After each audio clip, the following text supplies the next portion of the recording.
Good day. So for today's vlog is pupunta tayo sa mga farm na maganda dito sa San Vicente, Palawan. Tapos titingnan natin kung ano yung mga diskarte nila at kung paano natin gagayahin at paano rin tayo kikita na kagaya nila. So isa ito sa mga kilala or titigil mga farm dito na malilit lang, mga bucket farms lang na pwede natin gayahin kasi dito na tayo nakatira sa urban. So dapat gayahin natin yung ganitong setup para hindi tayo magutom or para at the same time kumita din tayo. So baka nyo itong vlog na to. Tara, samahan nyo.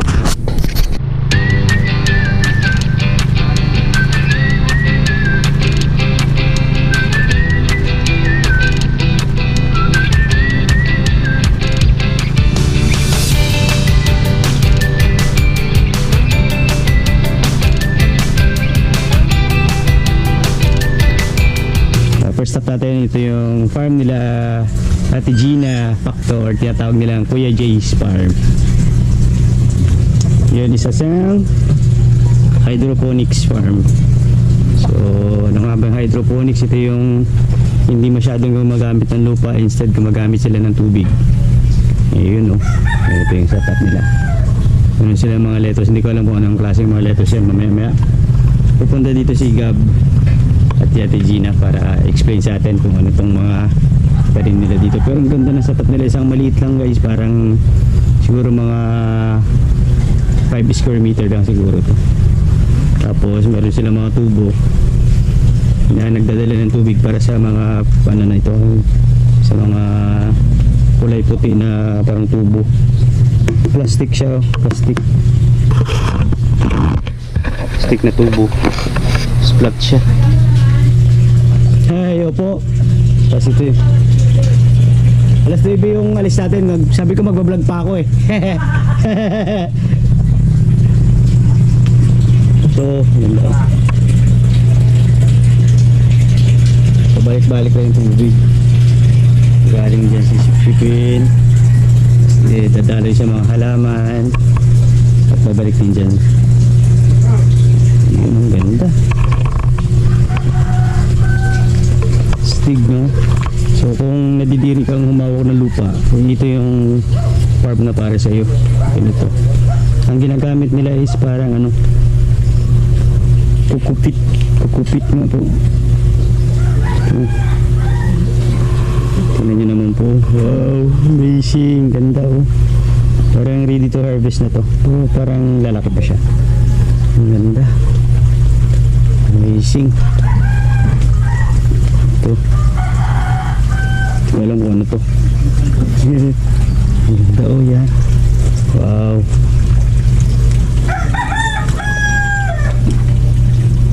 Itong kamatis kaya ganda rin oh. Hydroponics din. Ang galing. So lahat talaga pwedeng itanim sa mga ano, itong mga ano to oh. Ang galing. So kahit sa maliit lang po na ano, sa maliit na space is pwede ka na talaga mag-alaga ng ganito. So kailangan mo lang mag-invest ng greenhouse. Yung gamit naman ng greenhouse is para ma-control mo lang yung init at saka yung insects na pumasok. Ayan. So gawin mo lang matibay kung may budget ka na rin lang, gawin mo lang mga panitubo ano. Ganda. Tapos lagyan din nila ito ng parang net para siguro ano rin, pang ano pa talaga sa init. Kasi may mga panahon na sobrang init talaga. So ito pang babawas pa talaga ito ng init.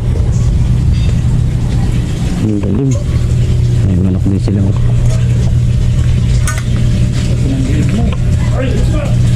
Ang galing eh. Parang napaka-amazing. Ito meron ako nito, may binigay ni Gab.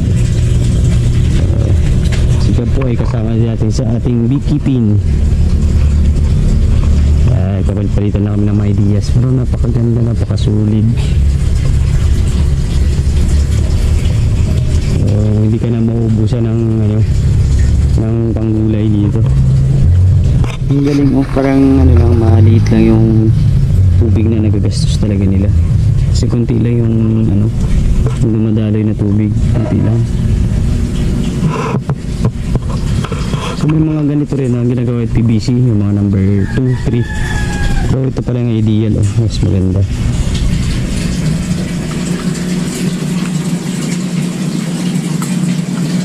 Ang galing, ano? Amazing. So, siya na namang amazing na farm na pwede natin gayahin. Ayan, si Gab. Gab! Asa ka, Gab? Ayan, si Gab. Hi, Gab. Ayan, so, ano yung mga tanim dito, Gab? May lettuce tayo, sabay may mga herbs din, Oo. bago pak choy. Pak choy. Saan yung pak choy? Doon, ngayon. Ito. So, ito pak choy. Ah, May mga rosemary din. oo. Pero ito, Gab, pwede sila mag-walk-in at bumili dito na. Pwede na. pwede. Pwede na, no? Okay. Okay na. So, yan ano na, yan. Kaso For, ito mga reserve na okay, na-reserve na. So, talagang hindi pa nga. harvest na. Okay. Ilang months bago maka-harvest ng mga ganyan? 45 days. 45 days. So, Pang sowing, pang punla. so 45 days kayo, kikita ka na, ano, pag may ganito. Lalo pag naka-cycle ka ng every week may harvest. Oo. Oo. So, ano to, mga ilang piraso to yung natatanim mo dito? Mga Pag itong sabihin natin mga sa every harvest nasa 200. 200, wow. Stick, Piraso. 200 piraso. Tapos magkano each po? Mga nasa 3 for 100. 3 for 100 ba? Isa yan. Malaking kita na din talaga. So, ang ganda ng pagka i-set up ng ganito. Ang ganda, madami siyang Tayo mga making. yan. Ano na ngayon ka po? Yan. Yan. Ito is arugula. Rubula. Ano siya, yung dahon din ang kinakain dyan? Dahon din pang hinalo daw nila ito sa salad. Sa salad din. Ito yung kale. Kale, yan yung kale. Oo, mahal yan yung kale, ano? So dito sa local, may mga buyers na tayo yan ng mga, Wala pa gaano, di ba? Sa Kasi nakakaano eh. sa puerto mo pa dinideliver yan, oo. Ang galing, ano? Pati yung mga herbs sa puerto din. Sa Puerto rin. Sa puerto rin. Oo. Dito kasi sa San Vicente parang hindi pa nila, ano? Meron na rin pero hindi pa lang. Oo, ako gumagamit ito for tsaa. Maganda rin pala siya sa mga inihaw. Lemon mint. Oo, meron ako Lemon yan. mint. Bago ito yung peppermint. Oo. Ito yung peppermint. Ito tayo basil. Oo. Iba na sa labas yung ano. Oo. Ito yung rosemary. Oo, meron ako ng rosemary. Masarap yan sa sa inihaw. O roast. Oo. No. Ang galing, ano? Talagang yung tipid sa space at saka mas manageable yung mga ganitong klaseng Soilless farming na tinatawag. soilless farming. Oo. Mas manageable yung ganito kasi bukod sa maliit lang, mas malaking tupid. Kasi hindi ka na guys magdidilig, di ba? Di ka naman Hindi na magdidilig. Circulate na yung tubig. Oo. So yung mga willing magpa-set up ng ganito, ano ka rin ba pwede. pwedeng makihingi ng tulong, advice na rin, di ba? Yung free advice na, pero yung pagpa-set up is may bayad siyempre. Tsaka pwedeng si Gab na rin yung order ng materialis. Ano, Gab, no? Pwede rin. Oo, pwede rin. Oo. Yan. So, ang galing. Itong pump niya, Gab, gaano kalaki ito? Malaki ba? Malaki yan sa 60 watts or 8 Oo, watts. 60 watts. Pero tipid naman sa kuryente, yung mga ganyan. Tipid naman. Oo. Kasi naka-circulate lang naman yan siya. May May time. timer siya na kusa siyang namamatay. Okay. Ang galing, ano? Okay. So, yung mga ganitong setup guys, talagang pwede ito sa mga urban settings, yung mga malitang espasyo na gustong magtanim. Ito na talaga yung farm na para sa inyo. Kung may budget and hilig talaga. Kailangan hilig talaga. Hindi pwedeng hindi pwedeng mo lang gusto mo lang kumita. Kailangan may passion ka talaga kasi hindi siya basta-basta rin, di ba? Gagastos ka rin talaga. Tapos kung malulugi lang, sayang din naman. Yun. Salamat, Gab. Ito naman, mga nakapat lang, Nakapat lang. Ito, stig. Sharapoba na talong. Sharapoba. Yung ano ba yung Sharapoba? Ano bang itsura nun? Yung mga bilog-bilog lang. Pero lumalaki pa to. Okay. Ano lang ng bagyo eh. Okay. Hi po si Ate Gina. Hello. Ate Gina isa sa may-ari din. Sili lang. Time. Opo, tea time yan. So ito yung mga sili. Oh wow, amazing yung mga sili. Siling haba. So ito, ginagamitan mo na to ng ano, ng pataba talaga na lupa. Oh, lupa. Sabay dilig lang ng nutrients lang. Yung nutrient solution na galing doon sa ano yun na rin ginagamit. Pa yung ano kayo nagbagyo eh. Oo. So, lagi ng bagyo, hindi pa ano. Stress din yung bell pepper. Oo. Yan, ang laki ano yan. Bell pepper. Bell pepper kaping taba ano. Malalaki kasi yan yung mga ano, masilya na variety. Ang taba oh. Hindi mo na ma-identify na sili pala yan. Stick. Kasi ay Madam Gina. Ganun kalalaki yung buhok. Oo nga po daw. Hindi lang mapalaki kay Kapaan niya oh pala. Kala ko nga ibang ano. Ibang alaman. Sili pala. na-stress kasi sa ano, bagyo. Stig. Tapos dito na yung mga rosemary nila. Ano lang yan, experimental. Pwede kaming magparami ng ano na yan. Oo. Mas masarap kasi siya yung bell na malalaking Opo. ganun, di ba? Opo. Mas tender siya, mas masarap siya kaysa sa yung ordinary na bell na yung Opo. ganun na mahaba. Yan kasi hindi matigas yung balat niya. Mm. Kaya masarap siya. Mm. Tapos juicy pa, ano? Luto niyan. Siya. Mm. Tsaka sweet. Sweet, oo.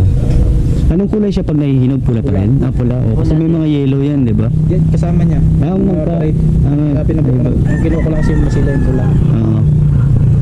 Oo. Okay. Sa sunod na doon sa taas. No, mayroon ka rin ginagawa doon sa taas ng extension. Dito din. Dito sa lugar na to. Akala ko doon sa, ano, Doon herbs sa taas. doon naman herbs. Yung sa taas na nilagay yung herbs kasi So guys, kung gusto nyo nito, sobrang sarap nito sa mga inihaw. tarragon. Hmm. So, mas best ito sa chowlo kaysa Oo. sa Sa traditional na nagagamit traditional na Thai basil. Oo, Mas oo. best daw ito siya. So, we are selling this at 75 per 75 pesos per pot. Oh, grabe, kamura na yan guys. Pag sa ibang lugar nasa 150 na yan to 200. Dito 75 pesos lang. Sa ano, sa 100 plus na yan sa Robinson. Oo. Naka-cut pa yun. Oo, nakakapta, hinarbisan na. Pwede rin nagbenta ng cuttings. Oo, cuttings. Tara, kababagyo lang. Oo nga. Nakakalinis. Oo, naintindihan natin yan.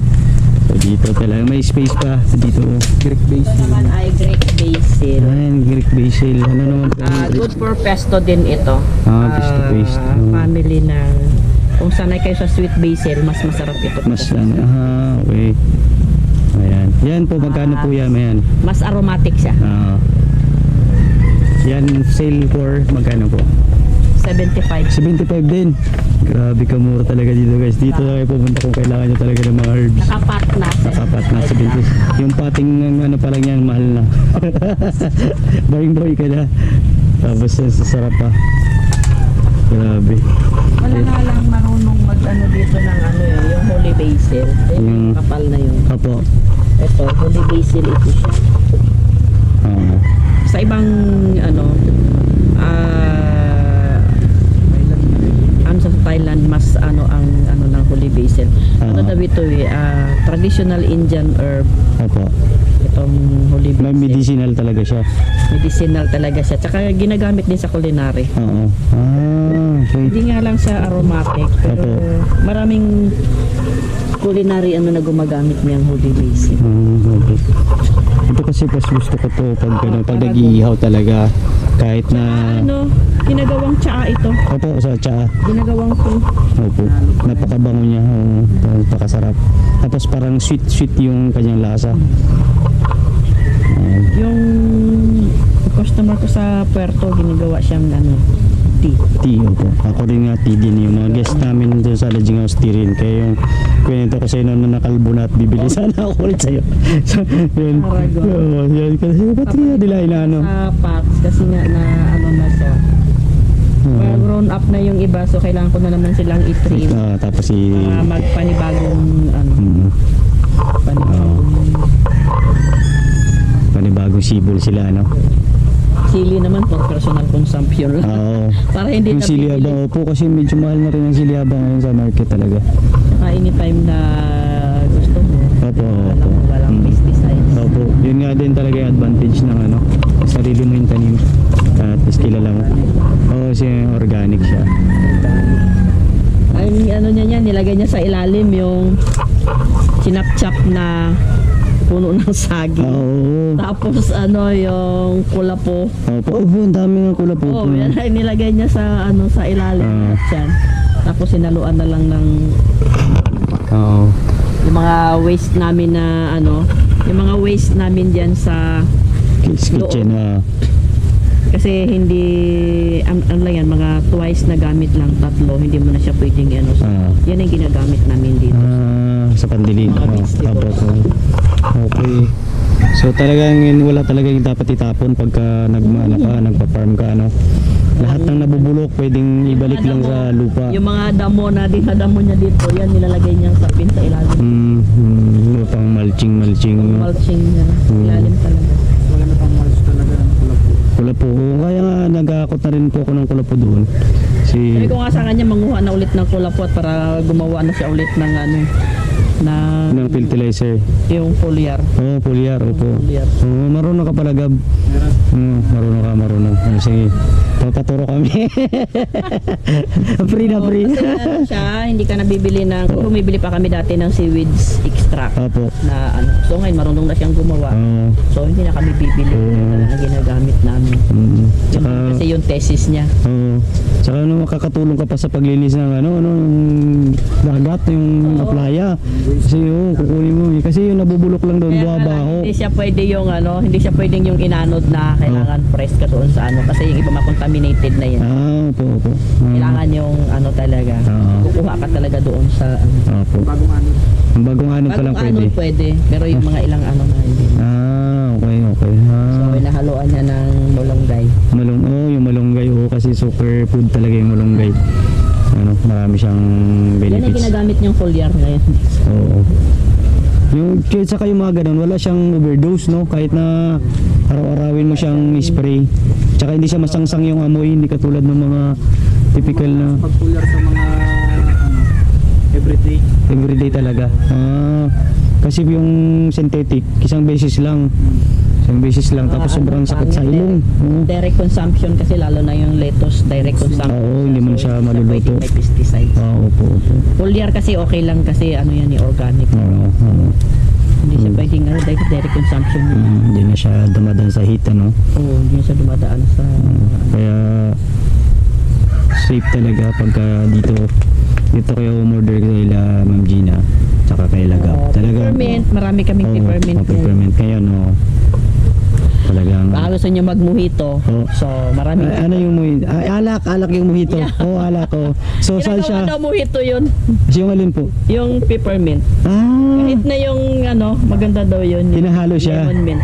Oo. Hinahalo siya sa alak. Oo, ano yung pag tinitimpla nila, hinahaluan ng peppermint. Kung paano ginagawa. Yung mga bartender, alam niya. Okay. May natutunan naman kayo guys, yung mga kaibigan natin, mga manginginom dyan. Bumili na kayo ng peppermint, masarap daw siya sa mojito. Customer ko dyan yung mga resort na mga nag-reserve ng May mga bar, opo. mga bar na ano, hinahalo Mga nila. cocktail, opo. Okay Kaya nga sana dumami pa yung mga ano natin para dumami rin yung client na. Oo. Sige guys, please follow and share tong vlog natin para maraming maabot. Yun. And punta kami ng Limangwa Opo, for another adventure na naman natin. Baka ano nga ang tawag dyan? For another farming venture. Farming venture. Yan nga, So, into crayfish. crayfish naman tayo. Opo. Interested talaga ako. Ako nga po maganda rin yung crayfish kasi napakamahal ng taka maganda siya. Hindi pa siya kilala dito sa Sandvik, tapos pwede tayo yung magpakilala nun. Yan. Sige po. Thank you very much po. 3,000 ba naman ang